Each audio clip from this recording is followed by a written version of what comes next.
Des groupes sud-africains de défense des droits civiques qui ont affiché leur soutien au ministre des Finances Pravin Gordhan et à 2 anciens fonctionnaires du fisc.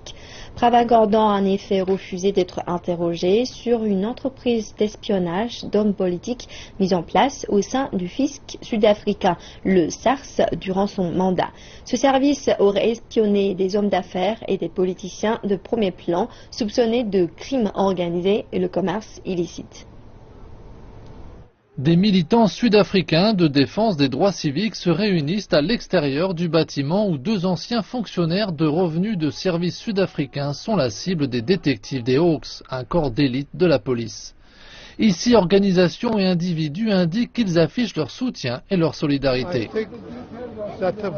Je pense que la voix du peuple d'Afrique du Sud doit être entendue. Et ce que nous sommes, la raison pour laquelle nous avons pris cette mesure est d'informer la population sud-africaine de ce que les Hawks veulent faire n'est pas correct. Que les Sud-Africains jugent par eux-mêmes.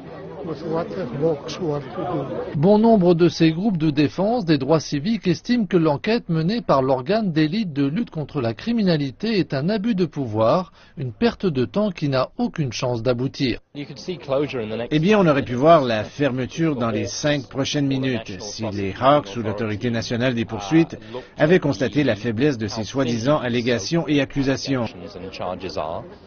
Nous estimons que c'est une chasse aux sorcières du côté des Hawks et nous espérons qu'ils vont se rendre compte qu'ils n'ont pas agi constitutionnellement. Et nous espérons vraiment que M. Pravin Gordhan pourra faire son travail. De leur côté, les agences de notation observent. La question reste de savoir de quelle façon elles interpréteront ces dernières décisions. Si un déclassement a lieu, par exemple en décembre, qui l'assumera? Pas ces fonctionnaires. Les gens ordinaires, les hommes et les femmes ordinaires et les plus pauvres seront les plus touchés.